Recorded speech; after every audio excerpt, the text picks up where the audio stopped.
اندھیرے چاروں طرف سائیں سائیں کرنے لگے، چراغ ہاتھ اٹھا کر دعائیں کرنے لگے، ترقی کر گئے بیماریوں کے سوداگر، یہ سب مریض ہیں جو اب دوائیں کرنے لگے، جھلس رہے ہیں یہ چھاؤں بانٹنے والے، وہ دھوپ ہے کہ شجر التجائیں کرنے لگے، عجیب رنگ تھا مجلس کا، خوب محفل تھی، سفید پوش اٹھے کائیں کائیں کرنے لگے۔ یہ راحت اندوری صاحب کا شعر ہے۔ ناظرین، آپ دیکھ رہے ہیں 92 نیوز ڈیجیٹل اور میں ہوں یاسر رشید۔ ناظرین، پاکستان تحریک انصاف نے ضمنی انتخاب میں وہ مارکا مارا ہے کہ بہت سے لوگ محو حیرت ہیں، بہت سے لوگ انگشت بدندہ ہیں، بہت سے لوگوں کے تجزیے غلط ثابت ہوئے، بہت سے لوگوں کی قیاس آرائیاں غلط ثابت ہوئیں اور بہت سے لوگوں کے زمینی حقائق جو ان کی آنکھوں دیکھے تھے وہ غلط ثابت ہو گئے۔ ان کے مطابق یہ جو بساط پلٹی ہے یہ ان کی سمجھ سے بالا تر ہے۔ ان کے مطابق یہ جو اس وقت منظرنامہ تبدیل ہو چکا ہے اس کی سمجھ ان کے ذہن میں نہیں آ رہی۔ کچھ لوگوں کی رائے یہ ہے کہ یہ سب کی سب ایک پلاٹ پہلے سے تیار کردہ تھا، ایک سکرپٹ پہلے سے تیار کردہ تھا کہ کس طریقے سے خان صاحب کی جماعت کو یہ ضمنی انتخابات میں جتوانا ہے اور اس کے بعد پھر انہیں عام انتخابات میں ہروانا ہے۔ کچھ لوگوں کی رائے یہ ہے کہ شروع سے لے کے اب تک، یعنی جب سے رجیم چینج کا واقعہ ہوا ہے تب سے لے کے اب تک، اور جب تک دوبارہ سے رجیم چینج نہیں ہو جاتی تب تک یہ پورے کا پورا سکرپٹ لکھا ہوا ہے کہ کس طریقے سے نکلوانا تھا اور کس طریقے سے جو غلطیاں تھی پاکستان تحریک انصاف کی ان پہ پردہ ڈالنا تھا اور ایک نئے عزم کے ساتھ اور بھاری اکثریت کے ساتھ پھر سے میدان میں کس طریقے سے آنا تھا۔ تو یہ ایک پوری سکرپٹ پہلے سے لکھی ہوئی ہے۔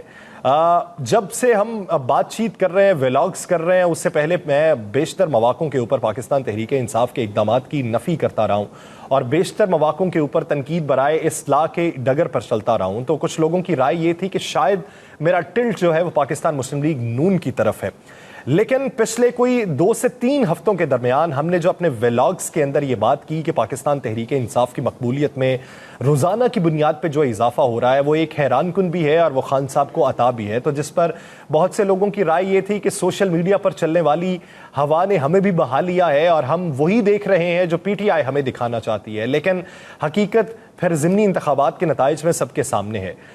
پاکستان تحریک انصاف کی جو مقبولیت کے حوالے سے ہم جو باتیں کر رہے تھے اس میں حقیقت کچھ اس حوالے سے بھی تھی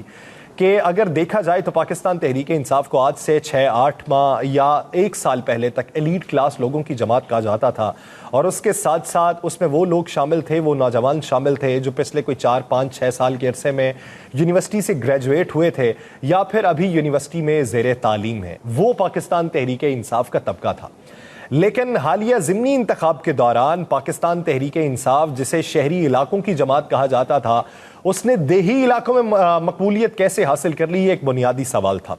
جس کا جواب میرے پاس یہ ہے کہ پاکستان تحریک انصاف کے جو کارکن ہیں وہ تو 40% ہوں گے، لیکن جو بقیہ 60% ہیں وہ حالات کے مارے ہوئے لوگ ہیں۔ حالات کے مارے وہ لوگ جنہیں لوڈ شیڈنگ ستاتی ہے، حالات کے مارے وہ لوگ جنہیں مہنگا پیٹرول ستاتا ہے، حالات کے مارے وہ لوگ جن کی اشیاء خورنوش کی خریداری ان کی جیب پر بھاری پڑتی ہے، حالات کے مارے وہ لوگ جنہیں مستقبل میں ان حکمرانوں کے ہوتے ہوئے بہترین سمت دکھائی نہیں دے رہی، حالات کے مارے ہوئے وہ لوگ جنہوں نے پیسوں کے عوض، سڑکوں کے عوض یا ترقیاتی کاموں کے عوض پاکستان مسلم لیگ نون کو ماضی میں ووٹ دیے تھے، انہیں آزمایا بھی تھا لیکن انہیں اس کا جواب پہلے نہیں ملا، اور اب وہ جواب اور اب وہ ثمر جو اپنی برداشت کا ہے وہ پاکستان تحریک انصاف سے چاہتی تھی، اس لیے وہ لوگ پاکستان تحریک انصاف کے ساتھ آ ملے۔ بہت سے لوگوں کی رائے یہ ہے، کچھ بزرگوں کی رائے یہ ہے کہ پاکستان مسلم لیگ نون اور موجودہ جو مخلوط حکومت ہے اسے خدا کی مار پڑی ہے۔ خدا کی مار اس لیے پڑی ہے کہ انہوں نے اپنے ادوار کے اندر جو کرپشن کی ہے اور اپنے محلات بنائے ہیں وہ خدا کی مار اب اس صورت میں پڑ رہی ہے کہ جب یہ معصوم بن کے آ رہے ہیں، اپنی کرپشن کو چھپانا چاہتے ہیں، تو یہ خدا کی طرف سے ایک وعیت ان کے لیے بتائی گئی ہے کہ ایسا ہی ہوگا جب آپ اپنی طرز سے حکمرانی پر چلنے کی کوشش کریں گے، جب آپ وہ طریقہ کار اپنائیں گے جو صرف اپنے آپ کو بینیفٹ دے سکتا ہے اور آپ کے لیے جو عوام ہے وہ کیڑے مکوڑوں کے ہی مترادف رہیں گے، تو پھر آپ ہی کے ساتھ ایسا ہی کچھ ہوگا۔ اگر دیکھا جائے تو پاکستان مسلم لیگ نون کی حکمت عملی اس ضمنی انتخاب کے دوران کیا تھی؟ ضمنی انتخاب کے دوران ان کی حکمت عملی یہ تھی کہ 18 روپے کا جو پیٹرول ہم نے سستا کیا ہے یہ ہمیں 4 حلقے جتوائے گا۔ یہ بیشتر وزراء کی یہ مائنڈ سیٹ تھا ان کا کہ یہ 18 روپے کا جو پیٹرول سستا کیا ہے یہ ہمارے بنیادی طور پہ 4 حلقے ہیں۔ ان کا جو تناسب تھا وہ 16-4 کا تھا۔